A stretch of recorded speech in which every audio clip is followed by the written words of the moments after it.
ఓం శ్రీ గురుభ్యో నమః. ఓం శ్రీ పరమాత్మనే నమః. జై శ్రీకృష్ణ. దేవాన్ భావయతానేన తే దేవా భావయంతు వః.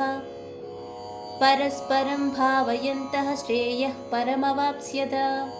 11వ శ్లోకం యొక్క భావాన్ని పరిశీలించినట్లయితే, మీ యజ్ఞముల చేత దేవతలు ప్రీతి చెందుతారు.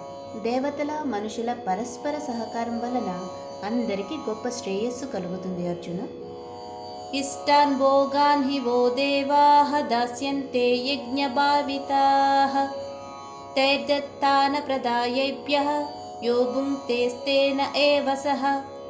12వ శ్లోకం యొక్క భావాన్ని పరిశీలించినట్లయితే, యజ్ఞములు చేయటం వలన తృప్తి చెందిన దేవతలు జీవిత నిర్వహణకు అవసరమైన అన్నిటినీ ప్రసాదిస్తారు. అలాగే తమకు ఇవ్వబడిన దానిని తిరిగి నివేదించకుండానే తామే అనుభవించేవారు నిజానికి దొంగలే. అర్జున, యజ్ఞశిష్టాసినః సంతః ముచ్యంతే సర్వకిల్బిషైః భుంజతే తే త్వఘం పాపాః ఏ పచంత్యాత్మకారణాత్. 13వ శ్లోకం యొక్క భావాన్ని పరిశీలించినట్లయితే, యజ్ఞంలో ముందుగా నివేదించగా మిగిలిన ఆహారమునే భుజించే ఆధ్యాత్మిక చింతన గల సత్పురుషులు సర్వ పాపముల నుండి విముక్తి పొందుతారు. అలాగే తమ భోగమునకే అన్నం వండుకొని తినేవారు పాపమును భుజిస్తారు. అర్జున, అన్నాద్భవతి భూతాని పర్జన్యాదన్న సంభవః యజ్ఞాద్భవతి పర్జన్యః యజ్ఞః కర్మ సముద్భవః. 14వ శ్లోకం యొక్క భావాన్ని పరిశీలించినట్లయితే, సమస్త జీవులు ఆహారం మీద ఆధారపడి జీవిస్తున్నాయి మరియు వర్షముల వలన ఆహారం ఉత్పన్నమవుతుంది.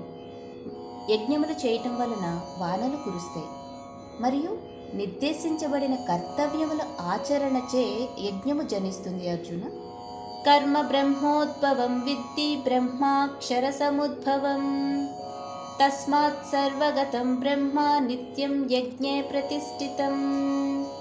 15వ శ్లోకం యొక్క భావాన్ని పరిశీలించినట్లయితే, మానవుల విహిత కర్మలు వేదములలో చెప్పబడ్డాయి మరియు వేదములు స్వయంగా ఆ భగవంతుని నుండి వ్యక్తమవుతున్నాయి కూడా.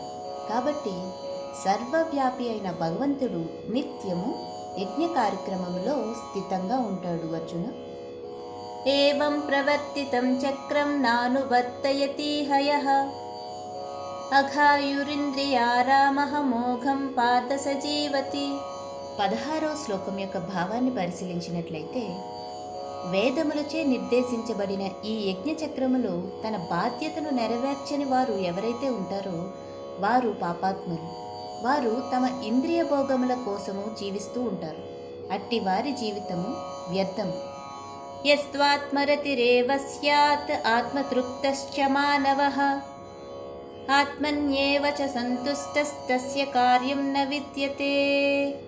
17వ శ్లోకం యొక్క భావాన్ని పరిశీలించినట్లయితే, కానీ ఎవరైతే ఆత్మయందే రమిస్తూ ఉంటారో జ్ఞానోదయులై ఆత్మయందే సంతుష్టులుగా ఉంటారు. అర్జున, వారికి ఎట్టి కర్తవ్యము ఉండదు.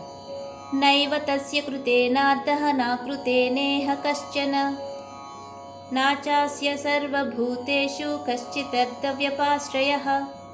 18వ శ్లోకం యొక్క భావాన్ని పరిశీలించినట్లయితే, ఇటువంటి ఆత్మజ్ఞానులైన వారు తమ విధులను చేయటం వలన కానీ చేయకపోవటం వలన కానీ వారికి వచ్చేది కానీ పోయేది కానీ అంటే లాభ నష్టాలు ఏమీ ఉండవు.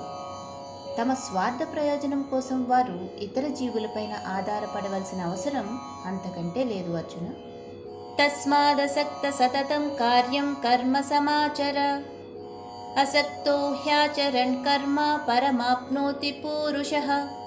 19వ శ్లోకం యొక్క భావాన్ని పరిశీలించినట్లయితే, మమకారాసక్తులు విడిచిపెట్టి ఆసక్తి రహితుడివై నీ పనులను ఒక కర్తవ్యంలాగా నిర్వహించు. అర్జున, కర్మఫలములపై ఆసక్తి లేకుండా పనిచేయటం వలన మానవుడు ఆ పరమాత్మను చేరుకోగలుగుతాడు. అర్జున, కర్మణైవ హి సంసిద్ధిం ఆస్థితా జనకాదయః లోకసంగ్రహమేవాపి సంపశ్యన్ కర్తుమర్హసి.